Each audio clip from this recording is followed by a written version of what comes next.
쉽게 나올 수 있을 때 나오지 않으면 목숨 걸고 나오게 된다라는 제목으로 하나님 말씀 증거하도록 하겠습니다. 나병 환자 병 고침 받는 이야기인데요. 나병은 뭐 지금이야 치유가 되지만 예수님 당시만 해도 천형이라 그랬죠. 하늘의 벌이다, 저주받았다. 전염성이 강해가지고 격리시켰습니다. 제가 어렸을 때까지만 해도 이렇게 나병 환자 온다 그러면 막 무서워서 도망치고 막 그랬던 일들이 있습니다. 얼마 전 이야기예요. 소록도 이야기 다 하시잖아요. 한센시병 여기 다 모여 있는 것들. 나병은 예수님 당시만 해도 고칠 수 없는 아주 무서운 격리되는 병이었다는 것입니다. 오늘 이 환자의 치유를 통해서 우리에게 주시는 메시지를 한 3개 정도만 기도 제목으로 삼았으면 좋겠습니다. 첫 번째는 쉽게 나올 수 있을 때 나오라는 것입니다. 이 나병 환자는 예수님께 나오는 것이 목숨 걸고 나온 겁니다. 오늘 12절을 보니까 온몸에 나병 들린 사람이 그랬죠. 온몸에 나병을 걸렸다. 무슨 뜻이죠? 중증이었다 그런 얘기죠. 이 나병이 퍼져도 온몸에 다 퍼져 있다는 것입니다. 그래서 굉장히 징그러운 모습이었을 것이고 또 전염성도 굉장히 강한 상태였을 것입니다. 이 나병 환자를 다루는 문제가 레위기에 나오는데 레위기 13장 또 14장에 이렇게 2장에 걸쳐서 자세히 나와 있습니다. 옛날에는 나병이 되게 많았는가 봐요. 이스라엘의 왕 가운데도 이렇게 나병으로 죽은 왕들도 꽤 되고 그러거든요. 나병이 많았던 것 같은데 이 사람들을 다루는 것이 나오는데 격리시키는 겁니다. 전염이 너무 심하니까. 그래서 자기 주변에 사람이 오더라도 그냥 모르는 척하고 있으면 안 된다는 거예요. 부정하다 소리 지르지 않으면은 떠나가라고. 그러지 않으면은 돌에 맞아 죽는 상황이었습니다. 그러니까 이 나병 환자가 중증 환자가 동네로 들어왔다 그러잖아요. 동네로 들어오면은 이건 언제든지 돌에 맞아 죽을 수 있는 상황이었습니다. 그럼에도 불구하고 예수님이 계신다 그러니까 찾아왔잖아요. 목숨 걸고 온 거다. 그게 맞는 얘기입니다. 반면에 우리는 어떻죠? 우리 예수님께 나오는 게 참 쉽지 않습니까? 뭐가 어렵겠어요? 오늘 새벽기도만 해도 새벽기도 나오는데 장애가 되는 거는 뭐가 있을까요? 뭐 졸음, 뭐 게으름, 뭐 이 정도겠죠. 그것만 이기면은 뭐 쉽게 나오는 거지 뭐가 그렇게 어려울 게 있겠습니까? 그래서 이렇게 목숨 걸고 나오는 사람도 있는 반면에 이렇게 쉽게 나올 수 있는데도 불구하고 주님 앞에 더 가까이 안 나가는 거 이게 문제가 되겠죠. 말레이시아 이번 현지 교회도 갔더니 FLCC 교회라 그러죠. 뭐 Fathers Love Community Church, 그러니까 아버지 사랑 공동체 교회 뭐 그런 교회였는데 쇠창살이 돼 있더라고요. 그게 2층에 있는 데인데 왜 쇠창살이 있을까 했더니 돌멩이를 막 던지고 그런데요. 그래서 막으려고. 그러니까 교회 뭐 불 지르고 그런 것도 있다 그러고. 그러니까 참 어려움이 있죠. 목사님 설교 내용 보니까 뭐 1년에 한 4명 정도 목사님은 실종이 돼 버린대요. 어디서 없어진지 모른대요. 섬 크니까 뭐 어디 정글 같은 데 가 있으면 모르죠. 실종됐다는 건 이게 살해됐다 그런 얘기가 똑같은 얘기죠. 그런데도 이렇게 모여서 예배드리고 헌신하는 것들이 있습니다. 우리가 하나님께 가까이 갈 수 있을 때 가까이 가야 됩니다. 이건 뭐 괜히 뭐 얹어 놓는 게 아니고 항상 그렇다는 거예요. 지혜로운 사람은 쉬울 때 하는 거고요. 어리석은 사람은 힘들 때 해요. 쇠도 달구어졌을 때 치는 게 되게 쉽듯이 우리가 선교했을 때 선교해야 되고 예배할 때 예배해야 되고 이렇게 마음껏 기도할 수 있을 때 기도해야 된다는 것입니다. 제가 FLCC 교회 간 이유가 뭐라 그랬어요. 이슬람권이기 때문에 호텔에서 기도도 마음대로 못해, 찬송도 마음대로 못해. 다른 성교에서 이렇게 좀 눌림이 있거든요. 그냥 오로지 그냥 하나님 바라보고 뛰는 거 아닙니까?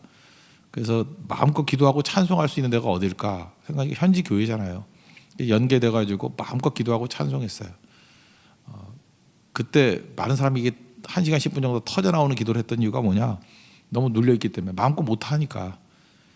그때 선교 대원들이 거기서 또 은혜를 받은 것 같아요. 이게 기회가 아무 때나 있는 게 아니구나. 쉬울 때 하자는 거예요. 쉬울 때. 복음 증거 우리나라에서 뭐 못할 일이 없잖아요. 근데 거기서 복음 증거 해야 되는지 뭐 말아야 되는지도 항상 판단을 내려야 되는 그런 어려운 상황이라는 것입니다. 이 나병 환자를 보면서 목숨 걸고 예수님께 나왔다는 거예요. 이게 훌륭하다 이것도 되지만 우리 같이 쉽게 나올 수 있을 때 주께로 더 가까이 나아갈 수 있는 우리 믿음의 종 되기를 바랍니다. 두 번째는 병자로 나오기보다는 죄인으로 나와야 된다는 것입니다. 이거 좀 해석이 필요한데 12절 뒷부분을 보니까 나를 깨끗하게 하실 수 있나이다 그랬죠. 그러면 깨끗하게 한다 그럴 때 우리는 병을 깨끗하게 고친다 이런 뜻으로 이해를 하잖아요. 근데 여기 쓰는 동사가 그 죄로부터 깨끗해진다 할 때 쓰는 동사예요.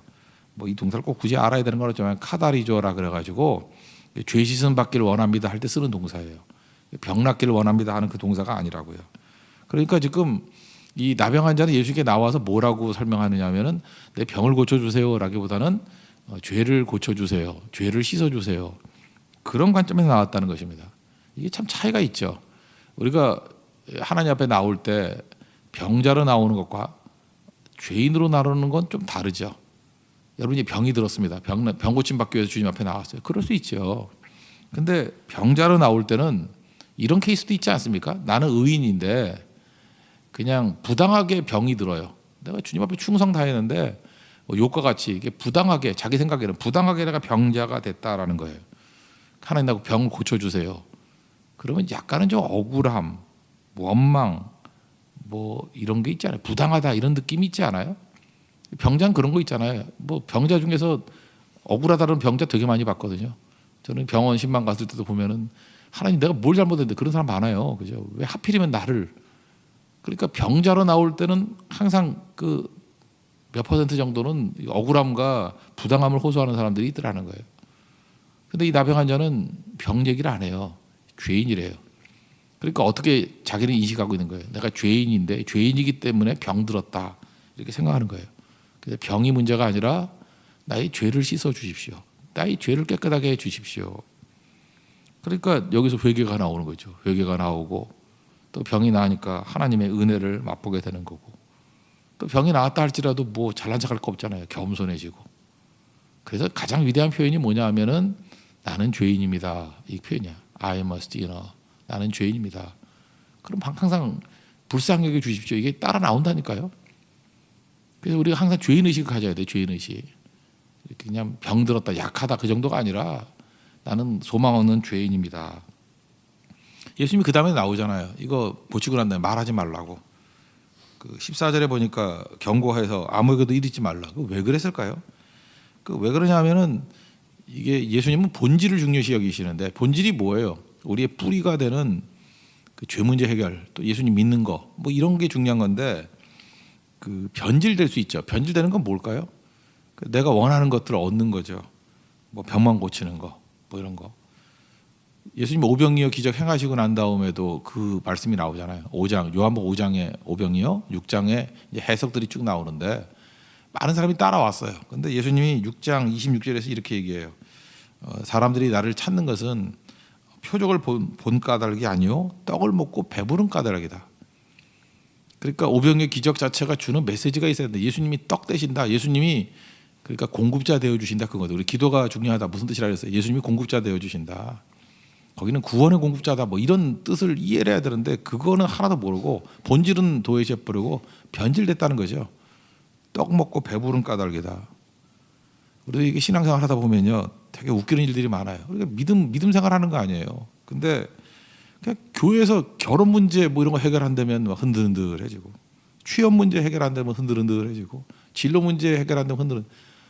교회가 뭐 진로 상담소예요? 뭐 이런 거 주님이 해결해 주실 수 있어요. 그렇지만 이것만이 목적이다 그러면은 이런 과정들을 통해서 하나님을 더 깊이 알아가고 믿음이 자라는 걸 원하시는 건데, 자기 자신의 이익의 사다리로 믿음을 사용한다 그러면 이 변질이죠. 그래서 나병 환자가 고쳤다 그랬더니 이제 떼거지로 나병 환자들 몰려들까 봐, 병 고치는 문제가 아니라 이 나병 환자는 믿음이 있었던 거예요. 내가 죄인입니다. 내 죄를 씻어 주십시오라는 접근. 그런 사람이 문제가 없는데 그게 안 되는 거죠. 이건 똑같은 거예요. 제가 그 방탕의 문제를 얘기를 했죠. 우리가 술 취하지 말라. 본질에서 떠나면 변질되면 방탕하거든요. 방탕의 핵심이 뭐라 그랬어요? 낭비하는 거라고. 에베소서 5장 18절 16절 이런 데 보면 세월을 아끼라 때가 악하니라. 시간 낭비하고 사역 낭비하는 거예요. 그러니까 이게 목회를 하지 않습니까? 목회를 하면 우리가 어떤 목회를 해야 되냐면은 하나님께 예배드리고 성도들에게 믿음이 심겨져서 뿌리를 내리게 만들어서 조건과 상황에 관계없이 흔들림 없이 이 땅에서 하나님의 사역과 훈련을 받게 만드는 거예요. 하나님 나라 확장, 하나님의 나라와 의를 위해서 뛰게 만들고, 그리고 천국 가게 만든, 천국 백성 만들게 만드는 수준이 되게 만드는 거. 그게 사역 아니에요? 근데 성도들의 믿음이 변질이 돼버리면요, 이렇게 떡 먹고 배부른 까닭에 뭐 병 고치게, 이게 목적인 거예요.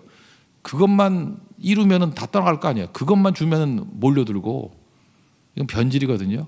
그러니까 변질된 거를 채워주려고 하다 보면은 사역의 낭비죠. 저는 목회자들도 그렇게 생각합니다. 목회자들 사역의 낭비만 하다 오면은 하나님 앞에 제가 좋은 소리 못 들을 것 같아요.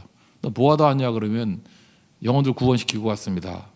또 믿음을 심겨주고 왔습니다. 그래야 되는 건데 맨날 그 성도 같이 다 하는 것들에 그 징징대는 소리나 듣고 있고, 변질된 믿음 그거만 채워주고 오고, 맨날 밥이나 먹다 오고, 그럼 뭐 하다 왔냐 그러면 변질된 그거 맞춰주려고 하다 왔으면 그 시간 낭비 아니에요?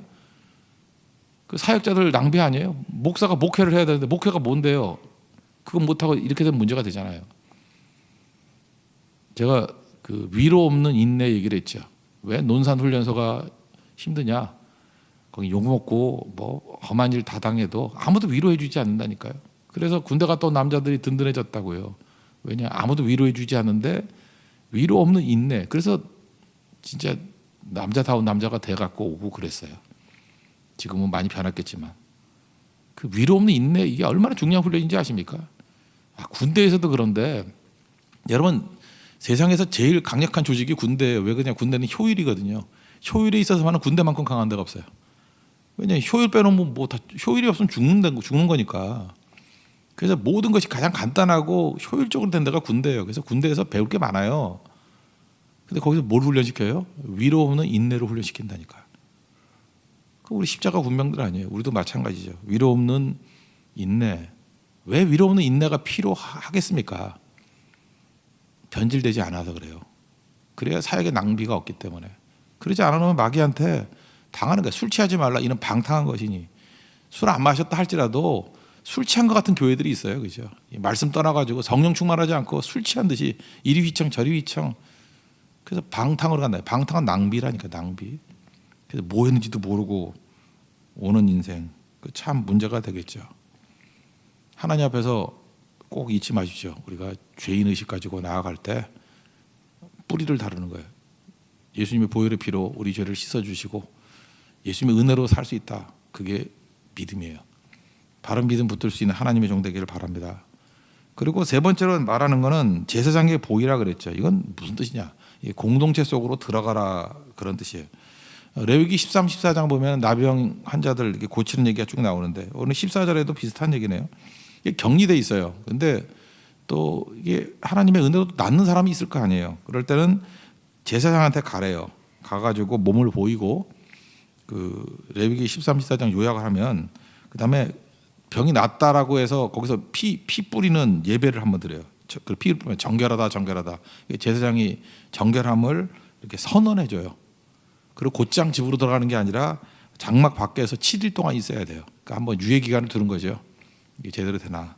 그래 8일째 와가지고 같이 제사를 드리고 그 다음에 비로소 가족의 품으로 돌아갑니다. 아까도 얘기했죠. 나병의 무서움이 뭐냐면 공동체로부터 격리예요. 격리. 함께 할 수 없는 거예요. 무서운 거예요. 영적 나병이 뭔지 아십니까? 공동체에 못 들어가는 거예요. 그래서 옛날에 교회에서 나쁘게 쓴 적도 참 많이 있지만 파문이라는 거, 이게 되게 무서운 거거든요. 교회 공동체에서 쫓아내버리는 거예요. 파문. 그게 나병하고 거의 같은 거거든요. 그런데 참 웃기는 일이 벌어져요. 스스로 격리되는 인간들이 있어요. 이게 얼마나, 이게 양떼를 떠난 양이죠. 길 잃은 양. 이거 완전 죽음인데 스스로 격리가 돼가지고 뭐 공동체 속에 안 들어와가지고 뒤에서 빙빙 돌고, 그게 죽음인지 모르고 그 나병인지 모르고 그 이미 주신 축복을 못 누리는 거죠. 그러니까 왜 제사장에게 보이라 그랬냐면 여기 뒤에 보면 입증하라 했잖아요. 그들에게 입증하라. 공동체 속에 들어갈 수 있도록 하라는 거예요. 그러니까 우리가 믿음으로 무장하고 난 다음에 우리 믿음의 필드가 어딘지 아십니까? 30배, 60배, 100배 열매를 거두기 위해서는 공동체 속에 들어가야지 있는 거지, 그거 없이 무슨 일을 하겠어요. 여러분들이 선교를 한다 그러면 혼자서 선교할 수 있어요? 공동체 속에 들어와야 선교팀으로 가서 뭘 하죠. 안 그래요? 뭐 봉사도 마찬가지고 뭐 예배도 마찬가지고 혼자서 어떻게 예배를 드려요? 공동체 속에 들어와야 되는 거죠. 그래서 공동체 없이는 아무것도 안 된다는 겁니다. 근데 현실도 한번 들어봐요. 공동체가 힘들어요. 한번 공동체 속에 들어가 보라고. 힘들다고. 일단은 뭐 예수 믿는 사람이라 그러는데도 거짓말하는 사람이 있고요. 상식 이하의 사람이 있고요. 인간적인 매력도 없고요. 자기 유익만 추구하고요. 그래서 공동체에 들어가면 머리가 아파요. 힘들다고. 그래서 걸핏하면 이런 말 절대 하면 안 된다. 공동체 떠나겠다 뭐 이런 말 표현하는 게 이게 자기 죽겠다는 얘기가 똑같은 거죠. 자기 이익 때문에. 실력이 뭐냐 하면 이거예요. 공동체가 어려운데 공동체 외에는 답이 없어요.